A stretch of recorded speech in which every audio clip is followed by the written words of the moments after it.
Fala aí galera, aqui quem está falando é o Francisco. Vou fazer esse vídeo mostrando para vocês aí como é que realiza a configuração do Cube para usar a biblioteca deles para gravar via ST-Link o STM32F103C8T6 na placa de desenvolvimento Bluepill, utilizando a IDE SW4 baseada em Eclipse.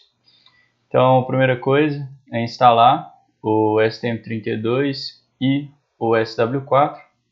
Você vem aqui em New Project, ele vai abrir aqui uma busca pelos microcontroladores. Você escreve STM32 F103C8, dá 2 cliques, ele vai abrir aqui o microcontrolador com todos os seus pinos.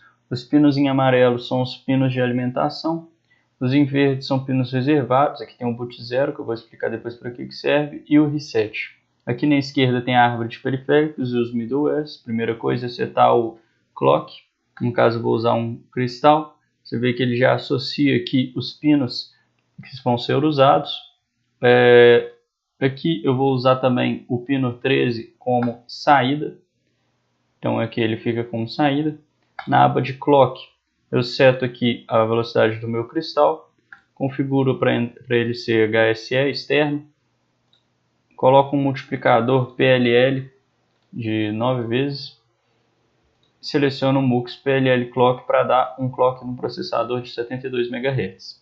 Aqui ele deu um erro no APB1, porque essa velocidade tem que ser no máximo de 36 MHz, então você seta para Scaling. Beleza?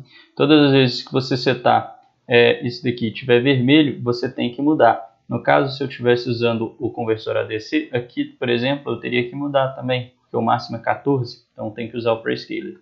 Ok? E aqui em Configurations tem todos os periféricos que você setou. E no caso aqui eu setei só o GPIO, esse daqui é para interrupção, e esse daqui é o DMA, que eu vou explicar nos próximos vídeos. Beleza? Então eu venho aqui em GPIO, o PC13, que é o que eu setei. Você seleciona qual que é o nível lógico que ele inicializa, se ele é push-pull ou open drain. No caso push-pull, ele força a saída a ser 1 ou 0. E o open drain, ele só abre o circuito ou a terra. Beleza? E a velocidade, se ele é low, médium ou high. Então isso daqui influencia no tempo de subida e tempo de descida. Se você vai usar o GPIO em alta velocidade, ele vai consumir mais. E aqui é um nome que você pode dar para o seu pino. No caso eu vou usar LED. E isso vai facilitar depois. Beleza, feito isso, você vem aqui nessa engrenagem, Generate Code, e aqui você coloca o nome e o diretório. E depois aqui em IDE, você seleciona SW4 STM32. Depois é só apertar OK. Eu não vou fazer isso porque eu já fiz. E aí ele vai aparecer uma janela escrito Open Project. Você vai clicar e ele vai te direcionar para o Eclipse, se você já instalou ele. Você não precisa instalar o Eclipse, tá? Só de você instalar o SW4 ele já instala o Eclipse. E ele vai abrir esse projeto aqui para você com todos os arquivos. Você clica em Source Main e ele já gerou aqui uma main padrão, beleza? Tentem sempre escrever dentro dessa área, denominado User Code Begin, porque se você modificar alguma coisa no Cube e importar as configurações, toda a área que não estiver dentro de User Code Begin 2, 3, ela vai ser sobrescrita. Então, para você não ter que escrever toda hora, escreve sempre dentro dessa área. Então, começando aqui, eu vou fazer um código bem simples de piscar um LED. Então, se você apertar Ctrl e espaço, ele te dá as opções aqui, uma lista de opções. Eu vou usar a função WritePin. O GPIO é o C. O pino PIO é o pino 13. E o nível lógico é alto. Outra função é o delay, que já está em milissegundos. Copiar isso daqui. colar aqui. E aqui vai para 0. Então eu vou piscar o LED a cada 1 segundo. Eu poderia usar uma outra função que chama RAW-GPIO Toggle Pin. Então você escreve aqui GPIO-C e GPIO Pin 13. O que ele faz? Se o pino está em nível lógico alto, ele vai para nível lógico baixo e vice-versa. Beleza? Mas eu vou deixar isso daqui sem. Então, ok. A parte de código é isso. Antes de programar, você vem aqui em Run Configuration, se for a primeira vez que você estiver gravando. Tenha certeza que você clica aqui e tenha certeza que aqui não está vazio. Se estiver vazio, você precisa compilar o seu código. Então você vem aqui em Build. A primeira vez que você compilar, ele vai demorar bastante para compilar, aí em torno de 1 minuto e meio, 1 minuto, 30 segundos, sei lá, depende do seu PC. Então você vem aqui em Run Configurations. Se aqui estiver vazio, você vai em Search Project e adiciona esse .elf aqui.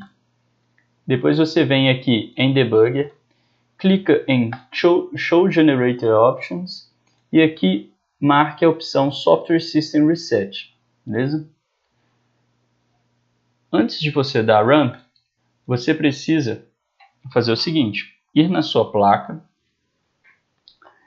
e aqui você tem 2 jumpers. O jumper de cima é o boot 0, que é o pino reservado que eu falei lá no Cube. Você vai tirar ele da posição 0 e vai mandar ele para a posição 1. E vai apertar o botão de Reset. Ok? Então, quando você conectar o ST-Link, ele automaticamente já é reconhecido pelo Windows e pela IDE. Geralmente não tem muito problema com isso não. Então você pode vir aqui e apertar o botão Run. Então ele compilou aqui.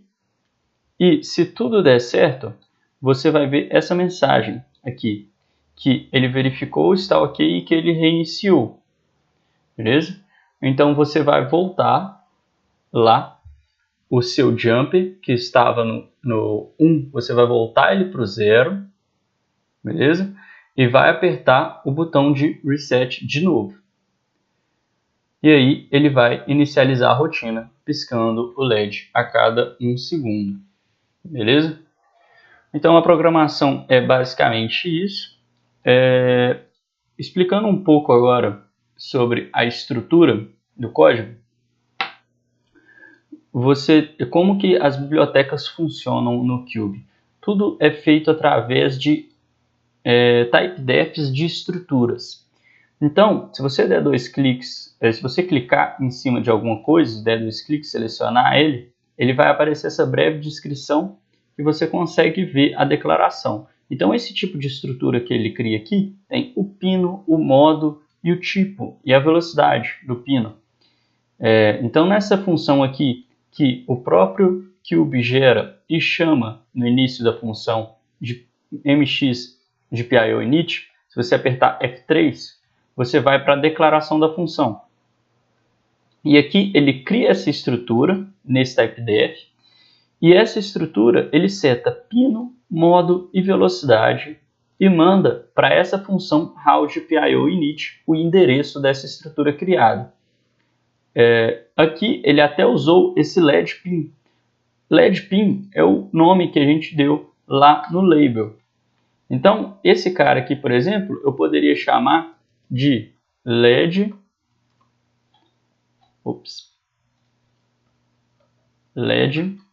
GPIO port. E aqui LED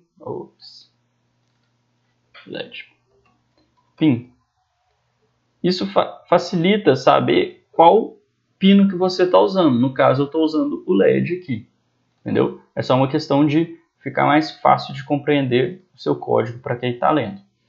Então, é isso que ele faz aqui. Seta o seu pino, seta o modo, seta a velocidade, tudo que a gente fez no Cube, ele gera esse código para representar o que a gente fez no Cube. tudo baseado em estruturas. Vai ficar mais claro mais para frente por que ele faz isso.